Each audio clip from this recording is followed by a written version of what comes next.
I just won gold place in this month's Outcast Mini 4-wheel drive Tune Class races. Arena STEM Tune Class Finals. On your mark, get set, go!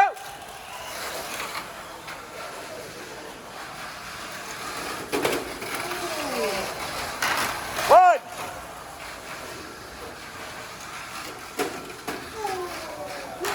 Two.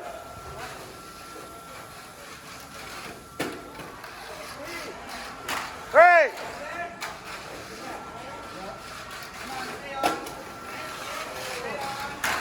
Four.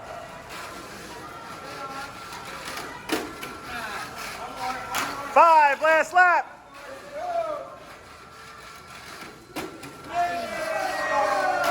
Clear, lane one. Against stellar competition, I prevailed and won gold in this month's Outcast Mini 4-wheel drive Tune Class races, and I won with this car, Red Hot, which is my Super FM Tune Class car. Yeah! And so here, you see this is a Brocken Gigant, and it's on an SFM chassis. This is not the carbon reinforced chassis. This is the regular SFM chassis.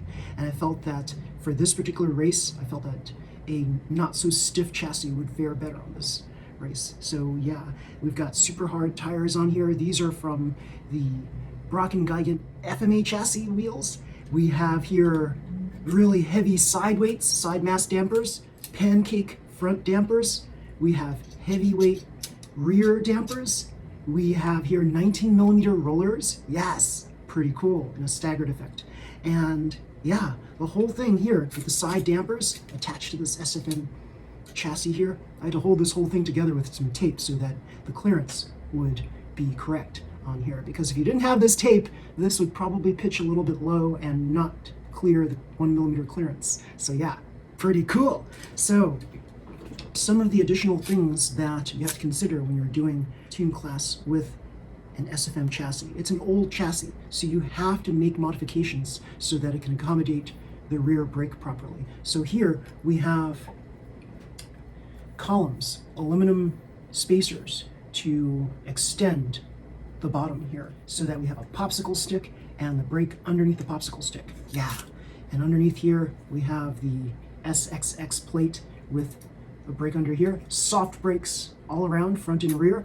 We have here on the top, we have FRP plate, yeah, and we have two 11mm rollers, bearing rollers on the top and bottom for heavy duty strength. Yes, because this track required that heavy duty strength. So there was a prevailing philosophy on this particular track here. Take a look at the track here. It's a doozy because of that double dragon back. So that's where everybody was experiencing all sorts of issues. You had a philosophy of, well, let's try to clear both of the humps and land appropriately on the decline.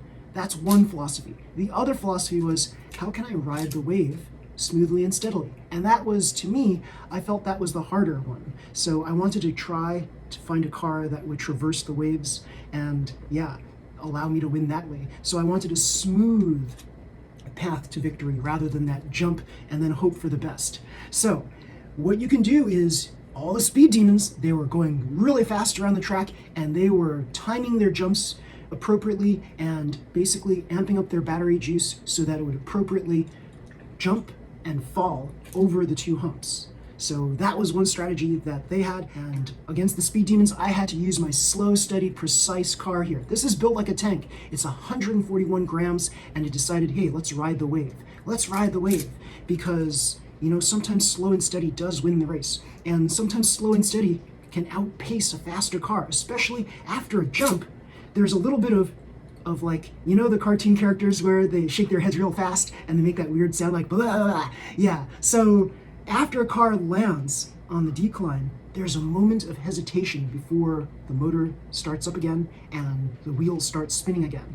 And depending on the engine that you use, if you're using a torque tuned or a hyper dash motor, you've got enough torque to propel your car forward. However, you don't want it to be too strong, because if it's too strong, that can cause all sorts of issues. And if you land on the decline improperly, you're going to go head-to-head tumbling. Yes, head-to-head flipping over. That's what was happening with a lot of cars. It was happening with my car, my mock frame, which was my other entry. I raced also right here Yeah, everybody knows this one, Eagle. Yeah, this didn't fare too well. A lot of mock frames were coursing out because they were a little too front heavy for that. So yeah, I entered box stock. I was late for box stock. I had 2 chances for box stock, not 3. So I attempted to race Spider-Man 2099 and I was not successful with that. I felt that my best hope for getting onto the podium was in tune class. So I picked a car that was appropriate for the track. And yeah, it prevailed. So cool. Yeah. So unfortunately I didn't prevail in open class with my newest car, but that's okay. This is my play car for the moment because I had not raced it ever. It was on its maiden race at Outcast. Pretty darn cool. And let me tell you, the Outcast group, as well as Portal Tuners and Deep Pit Stop folks, all the familiar faces I've met at Hobbytown, they welcomed me with open arms, and it doesn't get any better than that. It's pretty cool. All the camaraderie that was there, so cool. Everybody was there for the love of racing, and that's what it's all about. Racing, having a good time. Yeah, pretty cool. So here, my newest car, Blue Lightning. Yes, with the car catcher rear pivot. Yes, and it fared really well on the track. It was not fast, but it was stable, rock solid. It used a light dash motor, and truth be told, it was underpowered compared to all the speed demons. The speed demons were timing everything totally perfectly so that they would clear the double dragon back. For me, I was just hoping to clear both jumps. So with a light dash motor, you're not going to be able to fly over the double dragon back, but I basically had to go hop, skip, and it was just doing very well. Now, on independent tests, I switched to Hyperdash, and it was a speed demon also. So pretty fast car. I didn't want to put a Hyperdash motor in to the open class race just yet because I wasn't sure about this. This is like my first run. You don't just stick your most all-powerful motor into a car and just hope for the best. No, that's not the way to race. You want to make sure that when you race your very first race, you try a light motor to begin with, either a box stock or a light dash or something that's rev tuned, something that's not going to be so thunderously powerful after a jump. So you want to basically be able to test your car with that. And then when you feel confident that it can handle those lower powered motors, then you go for a more powerful torquey motor, such as a torque tuned, such as a Hyperdash. And then you can go for broke and try to like tune everything totally properly so that your car will be a speed demon. Yeah, pretty cool. Now, if you saw in the last video, the previous video to this one, I spoke about this car catcher rear pivot, and yeah, I showed it to some folks over at Outcast, and they were very impressed with this rear pivoting system right here. This is made entirely of car catcher material. Yeah, and that saves you on the trouble of trying to fabricate something like this using a mushroom cap.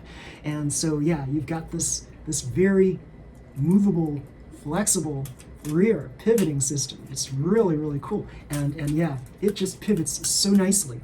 Pretty darn cool, and it's relatively flat too. It's pretty cool here. It could be a little flatter, it could be a little lower, but that's for version number 2. This is prototype version number 1, and on its maiden voyage, it was pretty darn cool. Yeah, and I love the fact that I finally got the AT front bumper totally correct with the mounting posts right here so that I could pivot right here properly. Yeah, so I thank my friends at Pro Tuners for that. They gave me some wonderful ideas on that, and then I made the advice my own, basically, by creating and even slightly improving on, or in my mind anyway, improving on what they had. So yeah, I was just like learning some of their techniques, and it was like, you know, I could do that and I could possibly make it a little better, and I'm sure they thought about that before, but it just wasn't in my car. And so I then decided, let's put those things in there. I mean, this is what you use your engineering knowledge for, right? This is why you go to school, so you can learn this stuff. You can learn physics, and you can like apply it in everything that you do in Mini 4-wheel drive. So cool. So Mini 4-wheel drive, it's all about building these cars, sharing your ideas, racing against each other, and seeing who can win in these races here. And really, it's not about winning. It's about sharing your ideas, building up the community, building up each person's knowledge base, having a lot of fun doing so. Yeah, and that's what Outcast Mini 4-wheel drive has created. A fun, safe environment for everyone, for Mini 4-wheel drive enthusiasts to race their cars and have a good time. Pretty darn cool. So Outcast Mini 4-wheel drive hosts their races at Arena STEM Paramus, which is in the Westfield Garden State Plaza Mall. Yes, pretty darn cool. And they host their races every third Saturday. So they start at 12 o'clock, where you can basically practice running your cars. And yeah, Races start shortly after everybody gets their practice in, and everybody's there to have a good time. There are prizes. The prizes I got for first place, this cool 3D printed trophy. Yeah. And also, I got these parts right here. Yeah, I got the Super Speed gear set for MS chassis, but it's really for MA or MS. It's 3.5 to 1 gear ratio. And also the Slimline mass damper set and a car. I got the new Japan Cup 2024 ignition. Pretty cool. Yeah.